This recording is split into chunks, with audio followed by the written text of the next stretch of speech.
አላህ አንድም ቢጤ የለውም ብሎ ሲያብራራ ምን ይላል መሰላችሁ? አላህ ከማንም ጋር አይመሳሰልም። አላህ እንዲህ ነው ብለህ ለመግለጽ አይቻልም ይላል። ስለዚህ ይሄ እርስ በርስ አይጋጭም። አላህ አንድ ነው ማለት እኮ በሰውኛ ቁጥር ይመስላል። ሰውን ወስደህ በሰውኛ ቁጥር አላህን እየገለጽከው ነው ማለት ነው። ስለዚህ አሁንም ምን እያደረክ ነው ማለት ነው? እያመሳሰልከው ነው ማለት ነው። አንድም ቢጤ የለውም ማለት ነው ማለት ነው። ዲፋይን አደረከው ማለት አላህ እንዲህ ነው አይባልም ለሚለው ይጋጫል። ራስህ እኮ ዲፋይን አደረከው። በቃ ይኸው አላህ እንዲህ ነው እኮ እያልክ ነው። አንድም ቢጤ የለውም ማለት እኮ አንድ ነገር እኮ ማለት ነው። ስለዚህ ጋር አላህን እንዲህ ነው ብሎ መናገር አይቻልም ብሎ አላህ አንድ ነው ይላል። አላህ አንድም ቢጤ የለውም ራሱ አይጋጭም። በዚህ አጋጣሚ አንድ ነገር ከክርስቲያኖች የሚሰበኝ ነገር ልንገራችሁ።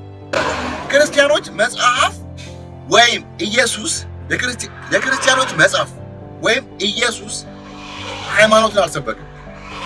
በመጽሐፋቸው ብትፈልጉ ክርስትና የሚል ቃል የለም።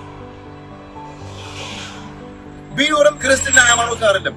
ሃይማኖት ላይ ምርጥ ልክ እንደኛ ቁርአናችን ውስጥ እንዳለው ምርጥ ሃይማኖት ነው የሚል ሰበካ የለም። አላህ ግን በመጽሐፋችን እስልምና ሃይማኖት ምርጥ ነው ብሎታል።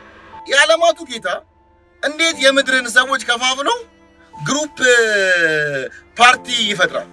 እንዴት ፓርቲ ይፈጥራል? ስም የሚያስፈልገው ከአንድ በላይ ተፎካካሪ ሰዎች ሲኖሩ እኮ ነው። እዚህ ጋር ተፎካካሪ አምላክ እስከሌለ ድረስ ስም ወይም ፓርቲ ለምን አስፈለገ? ኢሳ ክርስትና የሚባል ሃይማኖት አልሰበክም። አለመስበኩ በጣም ነው የሚገርመኝ።